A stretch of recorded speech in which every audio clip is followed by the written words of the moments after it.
Welcome, welcome. We have an invisible man on stage. I mean, you can see the man, but there's no thing up there. I'd like to give you guys 30 seconds to introduce yourself. We'll start with the invisible man. Yeah, my ego is going to have to deal with that. Olivier Vincent, I'm the president of WeatherBug, which is one of the weather apps here in the US. Been there for about 6 months, so it's still pretty new for me. I'm a bit of an entrepreneur. I created a few companies, crashed a few, had a few successes. And I joined WeatherBug. We have about 5 million DAUs, so it starts to be visible, but our goal is to go and expand.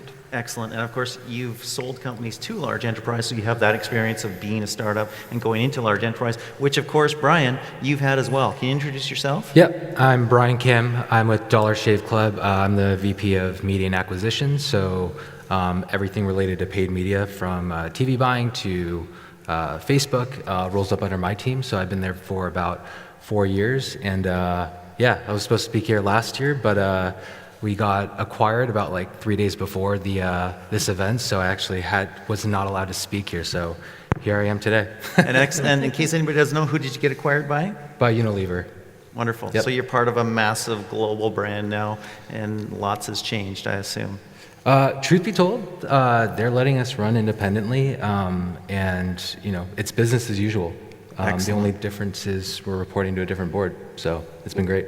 Excellent. Marie, can you introduce yourself and what you do? Absolutely. Yeah, I'm Marie Langhout-Franklin, and I'm with eBay.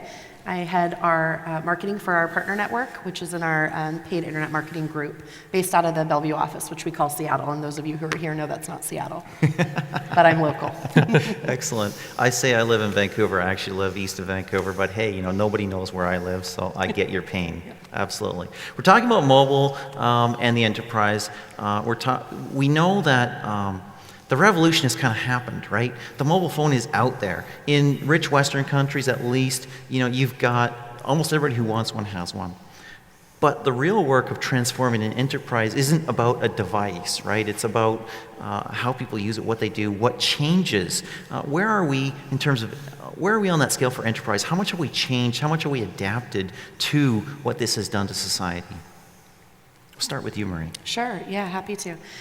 So eBay is one of the oldest tech companies, and old in tech terms is 20 years, we're 22 years old.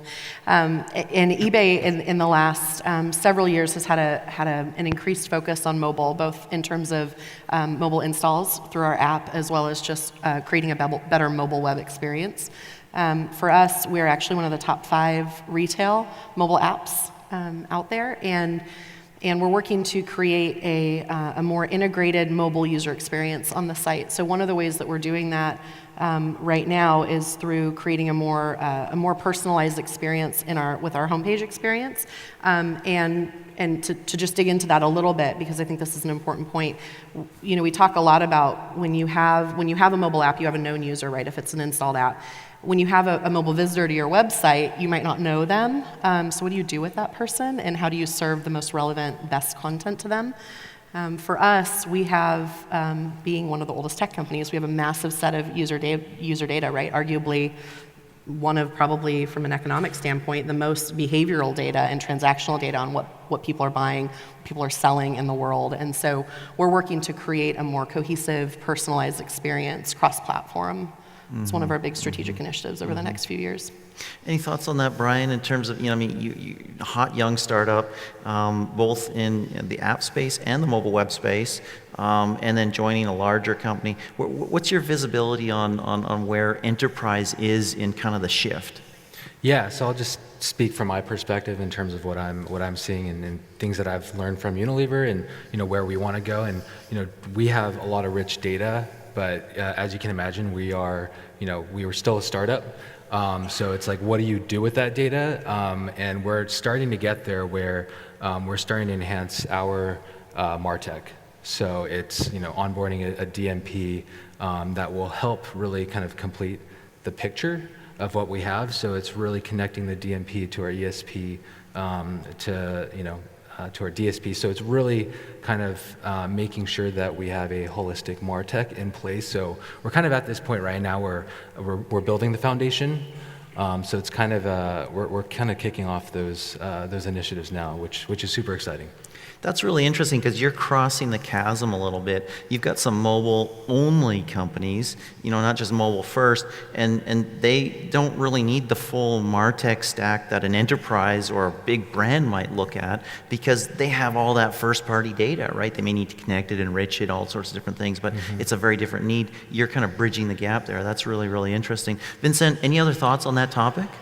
Sure. Well, our situation is a bit different. We've been around like 15 years or so, starting with mostly the web and even some desktop apps. And as the mobile picked up, weather is such an obvious type of content for mobile.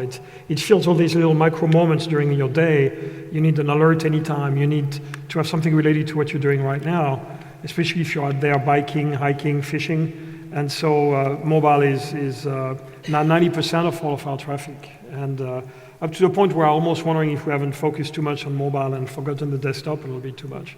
But weather is all about mobile. Interesting. So you look like you wanted to say something at one point there. Was that accurate or? No. No, it's all good? Excellent, good. You didn't buy the thing? Excellent. Uber showed us, and we heard from the Uber a little bit earlier, how to build a global, really an enterprise that delivers actual real physical goods, but in a very real sense only exists on mobile devices. How's that challenge massive, maybe older companies to change? Maybe we'll start on your side, Vincent, and move this way this time. Yeah. You can call me Olivier, by the way. That's fine. Excellent. Yes, sorry. Sometimes I do that with you. First time it ever happens to me. But yeah, weather starts in the real world. It's all about happening in the real world. So it's actually, from an engineering standpoint, it's a beautiful ecosystem that starts with tens of thousands of stations that actually measuring what's really happening, and then it's fed into models that recognize what's happening right now and then tries to forecast as far as possible. But then it ends up into the mobile world. So I almost forgot your question with my long introduction, but there is a very deep connection between the real world and the digital world with weather, yes. Of course. And the final loop is what ends up into your personal life in that real world. Yeah. Brian, any thoughts on that? How that challenges some older companies to adapt? Yeah, I mean, I think there has to be a pretty aggressive shift in like the mindset of these older companies, just because for the obvious reasons, right? And I think it's like getting a dose of reality in terms of like, hey, it is what it is. And then I think the third piece is really kind of building a strategy on how to get there in terms of like what is happening and really diagnosing. So like, I guess a similar experience for me is that like we knew our competitor, P&G would get in the game sooner or later.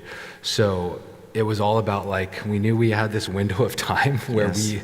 we better really ramp up and lean into it because soon enough, they are going to come back and come out with something, a comparable product and service. So yeah, it's really like identifying that there truly is a problem, and then quickly trying to find a solve for it, whether it's building the expertise in-house or finding a company that you can acquire that can help you achieve your strategy. Excellent. Marie, you talked a little bit earlier about known versus unknown users, app versus web. I mean, if you can quantify a little bit the value of a known user, a known customer versus unknown customer, whether it's on the app, or in the app, whether it's on the mobile web or either of those, what's that value? And I think, when we talked earlier, you talked about ways to actually increase the value of somebody who's not known necessarily. Can you touch on that as well? Yeah, absolutely. So given the massive set of data that we have as a company, which we talked about earlier, the personalized experience is certainly valuable, right? It's great if we have the ability to know our customer and have a logged in, catered, personalized experience to them.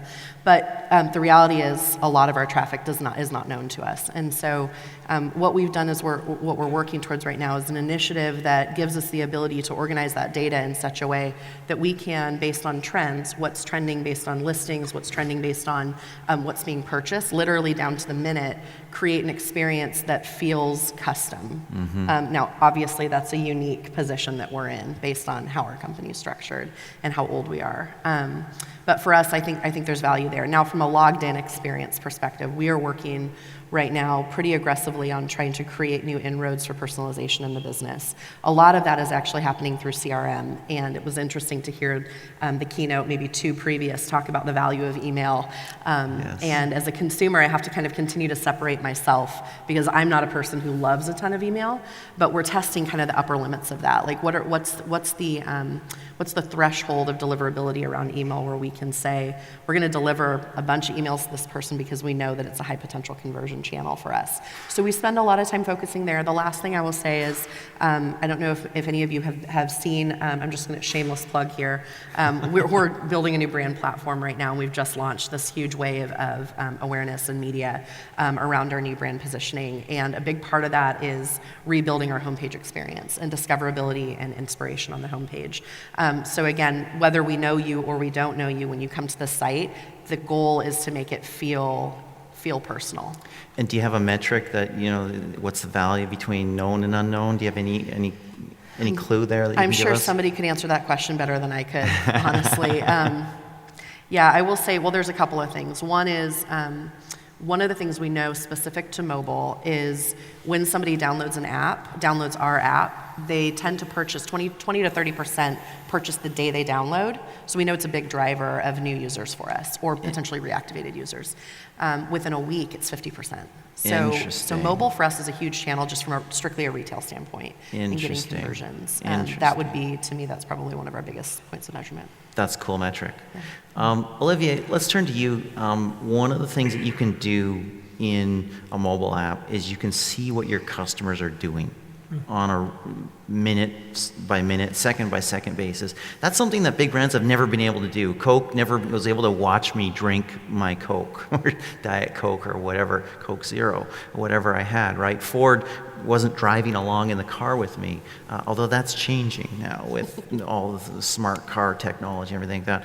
When you can see customers using your product, you can see what they're doing, what they're not doing. How's that change your service? How's that help you deliver better service? Yeah, that's very important for us. That's where some of the magic starts to happen. There is a basic layer of weather that everybody looks at. Is it going to be cold? Is it going to rain? Is there going to be some thunderstorms today?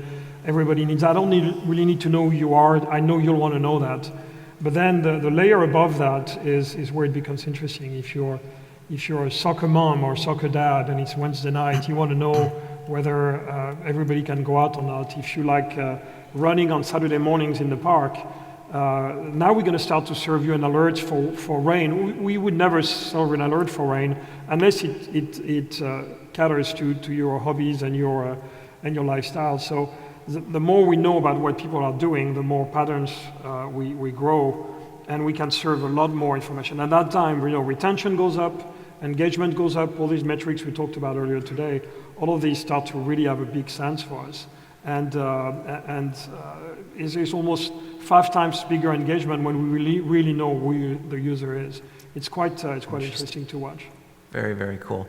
Brian, when we were talking a couple days ago, we talked a little bit about mobile web and mobile app, and you talked a little bit about your strategy in each. Can you share a little bit of that right now? Because that's kind of critical, right? I mean, are you going to go straight to the app where, Marie was saying, hey, the 30% purchase that day, 50% within a week, you get your most engaged users that you know the most about, but there's still a big place for the mobile web. Can you talk about that a little bit?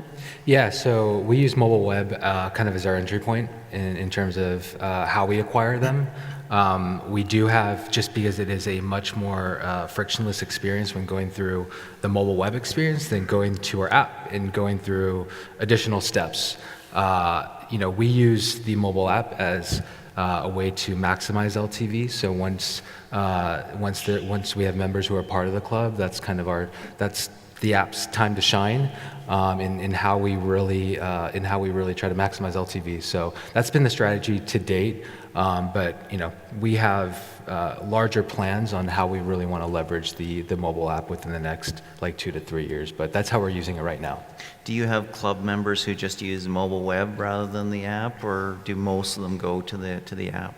Yeah. So we're in all reality, it's probably a fraction of the people actually have the app. And we see some cross-device usage, but for the most part, it is mainly between desktop and mobile web. Right. Mobile app hasn't quite received the love yet, but that's going to change. Interesting, because I know you have interesting strategies about not just being a shave club, but there's many other products that your customers could benefit from, perhaps, that your corporate parent has as well. Yep. I won't ask you to comment on the future.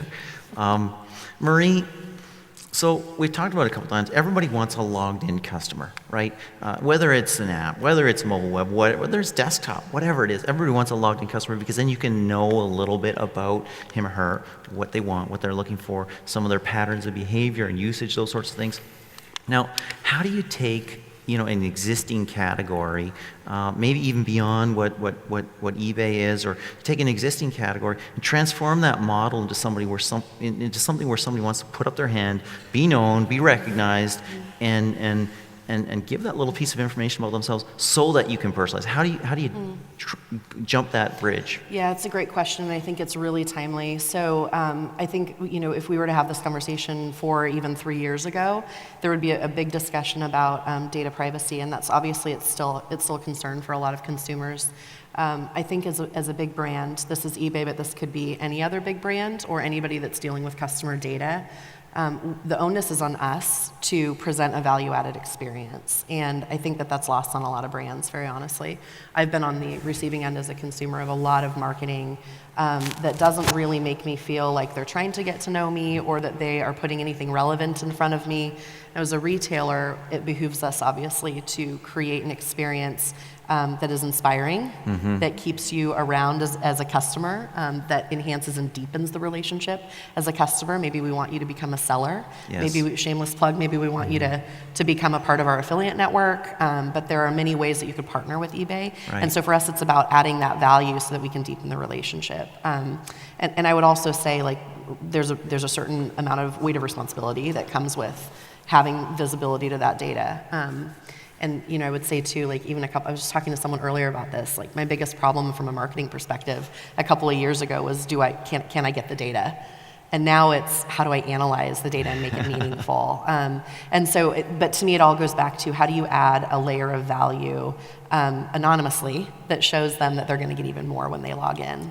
Interesting. Olivia, maybe same question, because you have similar issues, right? I mean, you've got somebody who just downloads the app, they start using it, great, we get the weather, but how do you make the case to them that when you're logged in, we can make it better for you? How do you transition somebody into that known user, not just an unknown user? Yeah, there is a lot of push-pull here, because not everybody knows they can have all this information and all this customization, and so and if you ask them too many questions, they drop the phone, right? Nobody wants to sign up on a weather app and tell them where they live. Very few people are going to do that. So you're going to try to infer it yourself. So a part of the pool can be, and we're working hard on that right now, is to use some machine learning tools to follow your movement patterns and try to learn some of these habits of yours, maybe some of these hobbies. And we're about to test with the motion interface in the phone to try to see if, by any chance, you're biking or running. And so we need to see if people are going to accept to share that information with us. Yes. But if they do, and when they do, we're going to be able to, without asking them, without bothering them, we may be able to hint, hey, I see you're jogging a lot in the weekends. Would you be interested in a particular weather alert for that area? And so that ability to hint without invading is, I wouldn't pretend we know how to do it yet, but that's a fun part right now on how to increase the intimacy between your daily life and what that app can serve you. The tighter the product and the needs fit is, the more the retention and engagement goes up. Again, there is an exponential growth there. The tighter that fit is. And you just don't want to cross that gap into being creepy or odd or weird, or somebody feeling like, whoa, how do you know what I'm doing, or something like that. Absolutely. I heard it said well once that you're supposed to be a concierge, not a stalker. And I think that's kind of a powerful statement. Visually, that's powerful, right? Yeah. Interesting. What does that mean? Well, I think it means you have like we said before, you have a responsibility to add value and be useful.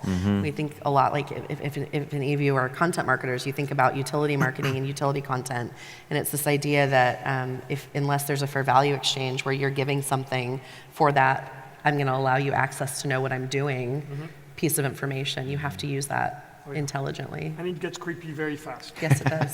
That's it. Early days of remarketing, right? Like, yeah. Yeah, exactly. So, Brian, you've got an interesting position on this because you've come from the small startup. You have the logged in experience, whether it's desktop, mobile web, or app. But you're in a large company where they sell a lot of stuff the very old-fashioned way. There's big TV ad campaigns, big ad spends to who knows who the heck is listening, and there's my razor or my whatever it is, that sort of stuff. What breaks from the old way of being a brand or a media company when you start to have these logged-in experiences? What's the difference here? Yeah, I mean, it comes down to having a direct relationship with our members. I think, the big CPG conglomerates, whether it's Unilever or P&G, they are going through they don't get the end state in terms of they are not the ones who just sell directly to the consumer. So I think that's probably the biggest piece that's different.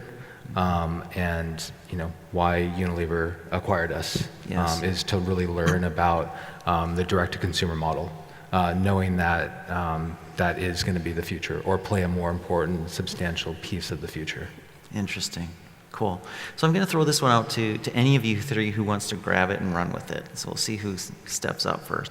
So we started this panel, we're entering an age of mobile maturity. Mobile maturity is often followed by a transition to a different technology, a different level of technology, right? We see assistants on the rise. We see ordering via Alexa, maybe Siri at some point, who knows, Google Assistant, those sorts of things. How's that going to affect brands? Who wants to take that one? I totally want to take this. Go for it. Because I've got so eBay is doing some cool stuff, but also I think this is a really interesting space. I lit up this morning during Peter's presentation about TuneBot. Yes. I thought that was so cool as a marketer to have that level of accessibility to data, right? Like I don't have to pull up a console, I don't have to do anything. I literally just ask a question and it pulls that insight. Not just the data point, but the insight, right? Like that's pretty sweet. But at eBay, we're doing a couple of things that I think are really interesting in this space. And I am personally, again, as a consumer, I don't have this stuff in my house, at least not that I know of. I don't have it in my house. I don't use Siri for anything except to laugh at her. So I'm hoping that this gets better because I'm curious about it as a consumer. But last year we launched through Facebook Messenger this feature called ShopBot, eBay ShopBot, which gives you the ability in Facebook Messenger to just type in something that you might want. Maybe it's just keywords, it's not even a specific product, and it brings up a series of things, and then it's contextual, it gets smarter as you continue to give it more information. It ended up making us one of the biggest in-app retail marketplaces, which is super exciting for us. Now what we're doing is partnering with Google Home to create a similar experience from a listing perspective. So you could go ask Google Home, what's this camera worth? And Google Home would say, what kind of camera is it? You say a Canon. And after a few data points, Google Home will spit out a price for you, so you could go list that. Obviously, this might segue into shopping, you could imagine, in the future. So I think for us, the idea is no matter where you are, this is the idea of what happens with cross-device. This is we're thinking of it as another device. Awesome. It's the idea that you could have this concierge experience through any device in a way that is friction-free. I want to tell Google Home, hey, I want to sell this table. I'll give you a picture of it. There you go. That's right. And, just do it. Yeah. Just go run that. Yeah. That's probably coming, I guess. Any other thoughts from you? Sure. Nothing I can share about WeatherBug yet directly, but just an anecdote I found important for me. I was an early adopter of all these tools. I had, the automatic logs and the drop counts and the Nest a couple of years ago, but they were kind of anecdotally good but separate. In the last 6 months, they've been talking to each other in a way that to me is creating an entirely new world. And just that anecdote, last weekend, I live in Vancouver. We're going to drive to Whistler in the morning, which is a pretty long drive, and I've got an electric car, Tesla. And the night before, I remembered, I usually charge it up to 80% because it's better for the battery. Yes. But when you're going to do a long ride, you've got to go 100%. But from my bed, I actually instructed Alexa to talk to the car to charge the maximum possible. All that, by staying in bed watching Game of Thrones. And actually, it's the night before. Anyway, I thought that was the coolest thing. And And That's for pretty me, the cool. premise I of- mean, laying in bed, telling your car to charge itself via Alexa, that's kind of the future, right? I mean, especially for lazy dude like me. But the fact that they talk to each other, I think, creates an entirely new ecosystem that is going to be very exciting to play with. excellent. Brian, any thoughts? Yeah, I mean, it's going to be a competitive, differentiator, and that is one thing that how we want to differentiate ourselves is being a concierge, right? Is knowing our members and what they want and when they need it. So we see it playing a larger role. Obviously, not right now, but it's definitely in the works with any sort with Google Assistant or whether it's through Facebook Messenger. All of that is definitely a strategic priority. Excellent, excellent. I see we're almost out of time, so I want to thank you, Olivier, Brian, and Marie, for being here. Thank you so much. Great panel. Thanks.